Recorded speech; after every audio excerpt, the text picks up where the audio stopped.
Welcome back, dear friends. Something slightly different this time. I was contacted by someone who wants to make an Arduino controlled clock with moving arms. Overcomplicating everything. Great, right up my street, as I've already done one. And he's built an amazing enclosure for the clock out of wood, but he's getting a little bit stuck and confused about how to proceed with the electronics and stuff. So I thought I'd do a short series, several videos, on how to make an Arduino controlled clock using stepper motors to turn hands. Lovely. I thought I'd split this into small separate chapters so that I obviously don't want to teach you to suck eggs, so that you can jump over. I'll put the chapter times in the comments. So without further ado, chapter 1, what is an Arduino?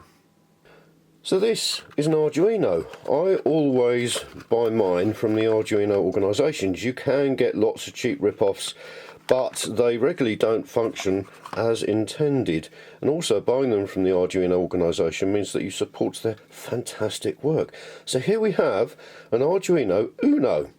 The idea behind it was that for years you've been able to get these microcontroller chips, but in order to use them you'd need to design your own printed circuit board, have to be in electronics and a computing engineer, and it was all very specialist.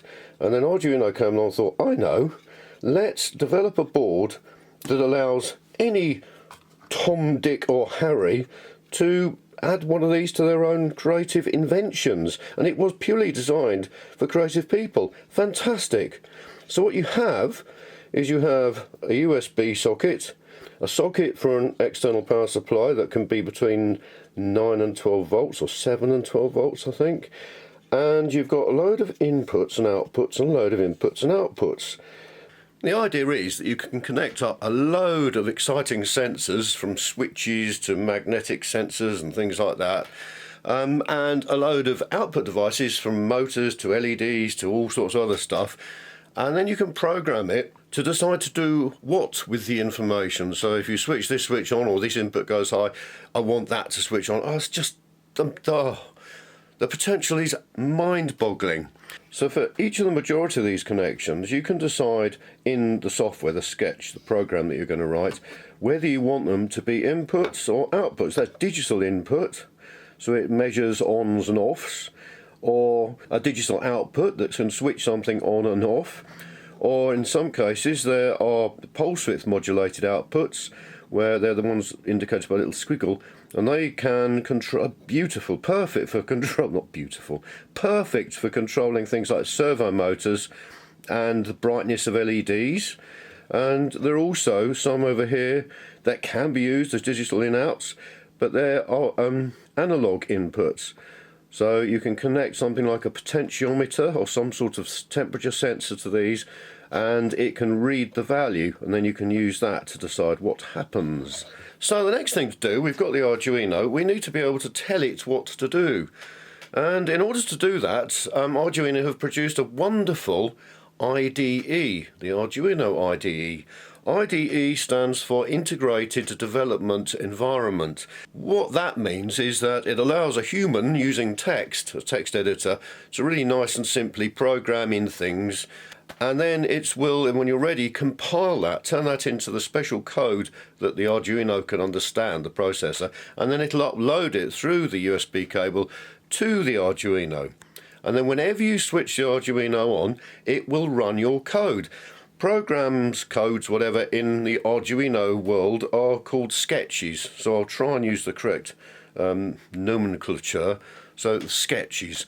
Once you've uploaded a sketch, you can't read it back off the Arduino, which is not a problem because you've got the original on your computer, so you can edit it.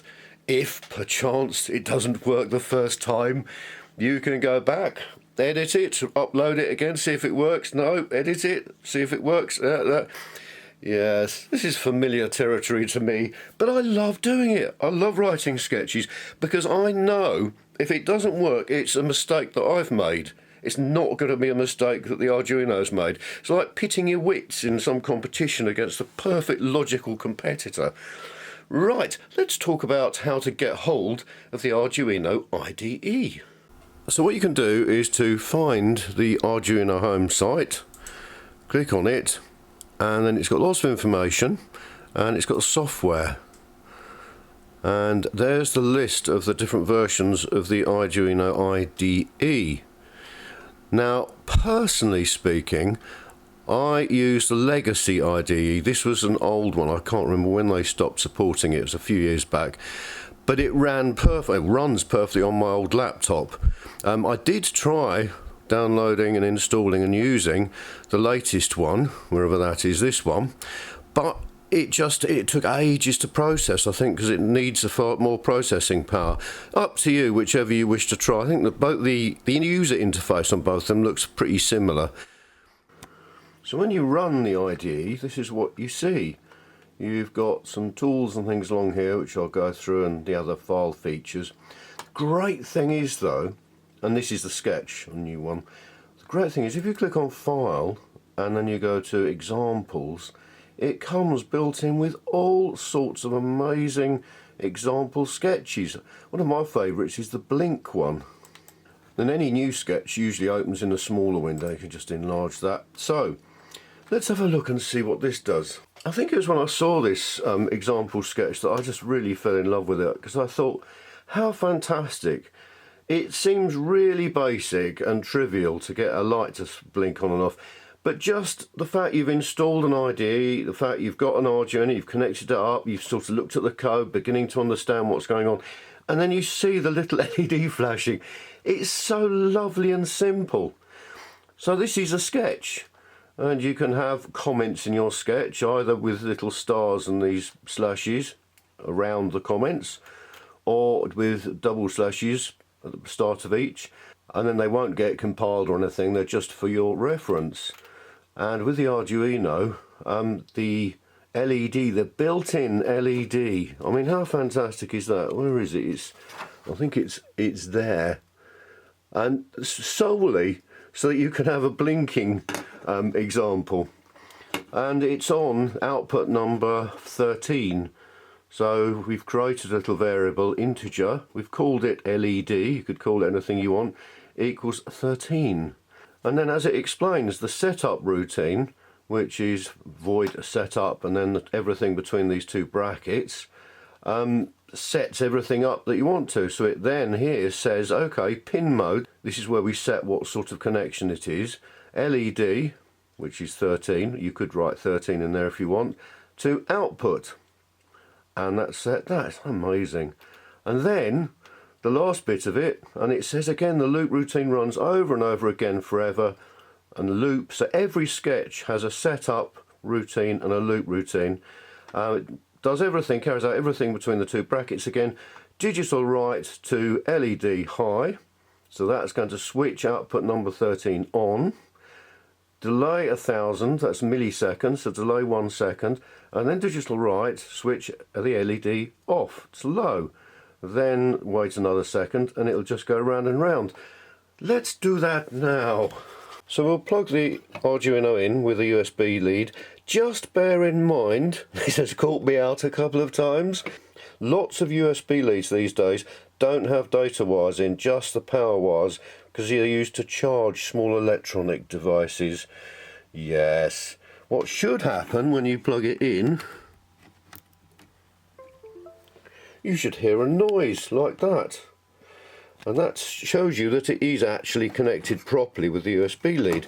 This is a new Arduino, and as you can see, they even come with the Blink sketch already installed. Isn't that lovely? So you can get it doing something immediately rather than just sitting there. We'll pretend that it isn't installed already. We'll fiddle with it a little bit, edit it, and then we'll upload it. So what I'm going to do is I'm going to change the two times. I'm going to change them to 500 milliseconds, so that's half a second. And now I'm going to compile and upload it. There are these two buttons here, or verify as they call it. If you press verify, click it, it will then have a look, try and compile it, and if it's okay, we'll be able to and tell you it's okay. Or you can click this one, which basically compiles it and then hopefully uploads it. And you get this bar going over in the bottom corner, and readouts of the different libraries and things it's using to write the sketch. And then you get an error message. I might as well cover this. This is unplanned as always. An error occurred while uploading the sketch. Now the first thing I do when I get an error message, not that it's a regular occurrence or anything, I go to Tools, Board, Arduino, Board, let's go to, yeah, it's set on the Arduino, that's important. And port, it had forgotten, the computer had forgotten which port it is. Click that, let's give it another go. It's uploaded with no error messages, and look, it's flashing twice as fast. Brilliant. And that may seem so basic and trivial, but it isn't, honestly, when you're starting with these things. Okay, so there we are, we've sorted out the Arduino and how to program it. That was an example, by the way, so you wouldn't be able to save that because you can't overwrite examples. You could save it by going File, Save As, and then calling it something you want to, and it will save all of your sketches in one folder so you can find them easily. Now, it's all well and good having a blinking yellow LED. That's not going to help us with a clock, is it really? The next thing we need to do is to sort out how to accurately tell the time. The Arduino, as you saw with that sketch, has got several functions for timing things. We used that looked at the delay in milliseconds one, but none of them are really accurate enough to run a clock from. I know because I tried all sorts of ways, and because the Arduino is doing so many other things, it really can't be used as a clock by itself. What we need is an RTC. Oh, how you love acronyms. A real-time clock. Here's a real-time clock. You can pick them up on Amazon and all sorts of places. They're made by all sorts of different companies. This is the DS1307. I just like this one. I've used them loads and loads and loads, and I know they work nicely. And on one side you have a little crystal for accurate timing and a couple of very clever chips, one which calculates the time and also calculates the date, day, month, year, even taking into account leap years. Isn't that wonderful? So this isn't just a clock, it's also a calendar. On the other side you have a battery that's used to keep the clock running and remembering what time it is, even when you switch off the power supply to it by something like an Arduino. So it's running all the time. Switch the Arduino back on and it'll tell you the correct time. We're going to use that. We need to connect it up though. And another wonderful thing that the Arduino provides is something called I2C communication protocol, which sounds very complicated. What it basically means, fantastic, you can get devices, electronic devices, to talk to each other with just 2 data wires. Not loads and loads of them like the old computers, you know, for your printer or something. You'd have masses of cables that you'd have to plug in a huge plug with. But this is fantastic. So 2 wires plus a supply voltage, 5 volts and 0 volts. The Arduino runs off 5 volts because obviously it can get that from the USB port, or as I said, you can plug in an external power supply. And the DS1307 also runs off 5 volts. There are different versions, some of which run off 3.3 volts. I like this because it's 5 and it makes life easier. What I'm going to do is solder 4 wires onto these connections. With the DS1307, this sort, whatever version you get, the components always arranged like this. They've got the same connections, most of them, on both sides, so that you can actually daisy chain this along with other sensors, I2C compatible sensors and modules and things. I'm going to use the ground, which is 0 volts, usually referred to as ground, so I'm going to use a black wire for that. VCC, which is the supply voltage, so that's 5 volts. I'm going to use red wire for that because that's the normal way to do it. And then SDA and SCL, they're the I2C connections. SDA is data, SCL is clock, and you can pick any colours you like. Personally, I'm going with blue and green. Red in VCC and black, hopefully you can see this, in ground. And then I always find a little bit of blue tack very, very handy to hold everything in place. And you can trim the wires off. Lovely, so we can now get that connected to the Arduino. Whilst the Arduino comes with this handy little plastic base, which I never actually use because I just unclip it, and the holes are big enough, the 4 holes to put screws through. But if you don't use that, make sure if you're using a metal table, I don't think why you'd be using a metal table or something stupid. Obviously all these contacts, if you touch them to something metal, they could short circuit and things. Yes, okay, metal table enthusiasts everywhere. On the side you've got 2 pins marked as ground. The great thing about these as well, the Arduino, the bigger ones, the Mega and the Uno, are that the sockets here are large enough just to poke wires in while you're developing, and then you can use headers, little pins that you push in and solder wires onto once you want it more permanent. It's also very handily got a 5-volt output there. Can also be used as an input, but don't tell anyone I said that. Now, to connect the interface, the communication interface up, on the other side at the top there's 2 pins called SCL and SDA. What colour have I used to remind me?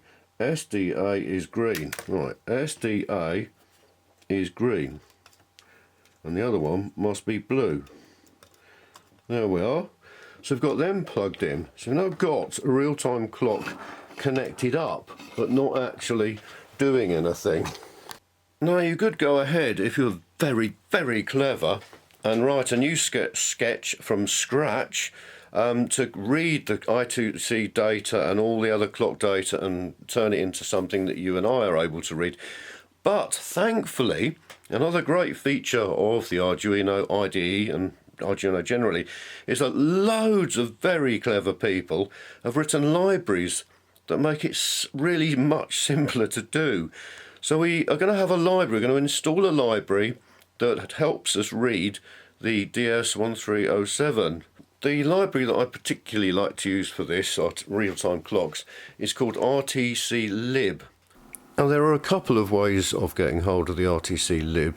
If you're on an online computer, you can go to Tools and you can go to Manage Libraries,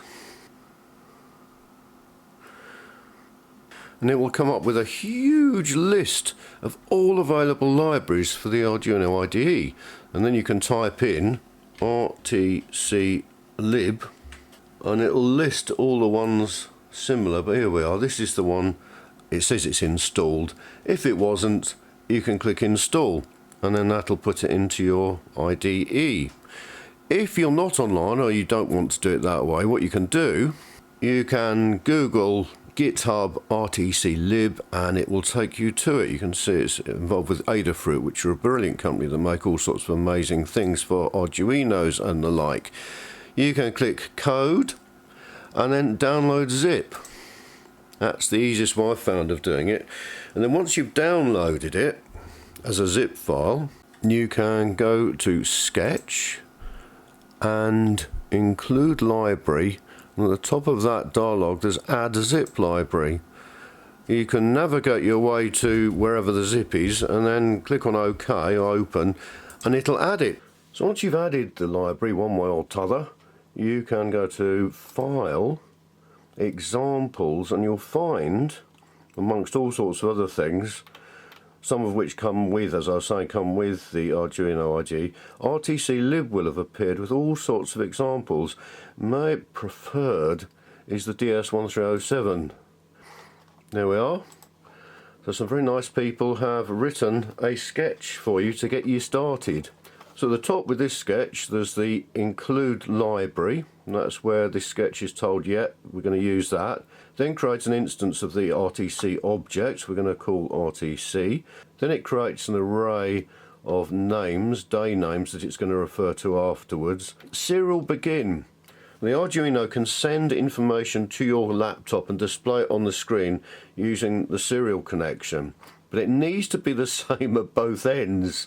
So if you tell the sketch that it's 57,600 baud per second bits of information, you need to make sure that your serial display on your screen is the same, otherwise you get gobbledygook. Now, for some reason, I like my screen to be set to 9,600. You can't make up any number, obviously. And then, right, so we've got that done. We'll just leave everything else as it is and see if we can upload it.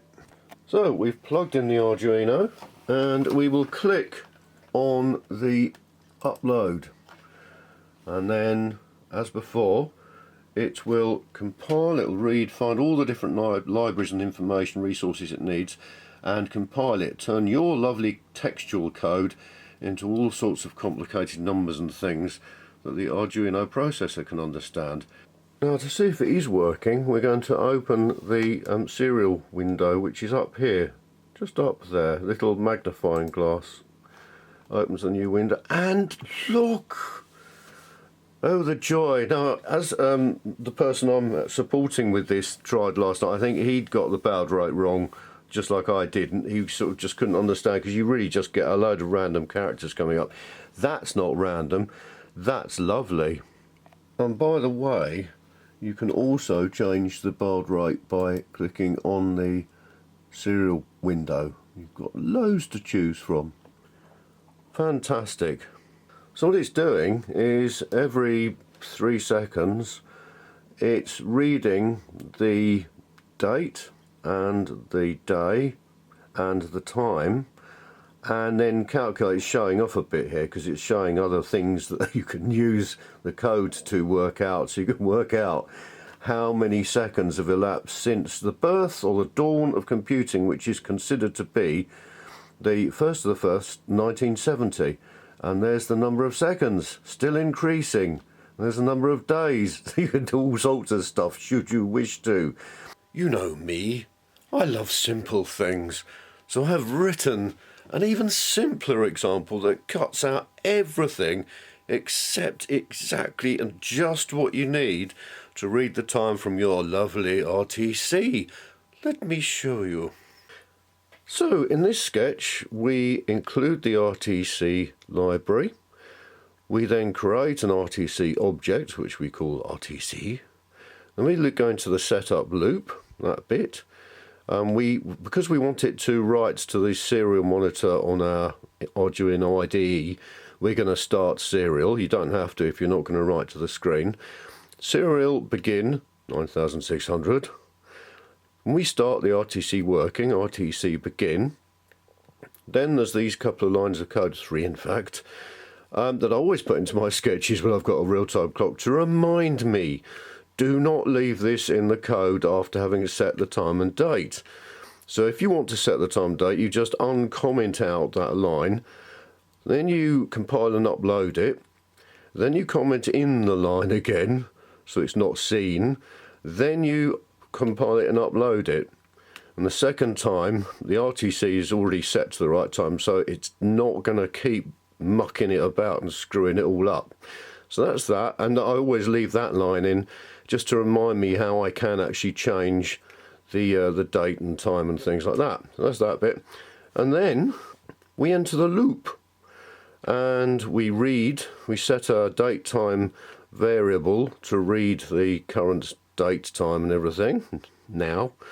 And I wanted to add this just to remind you, or just point out the fact that you can use these numbers that you get from your real-time clock in your sketch to do clever things with.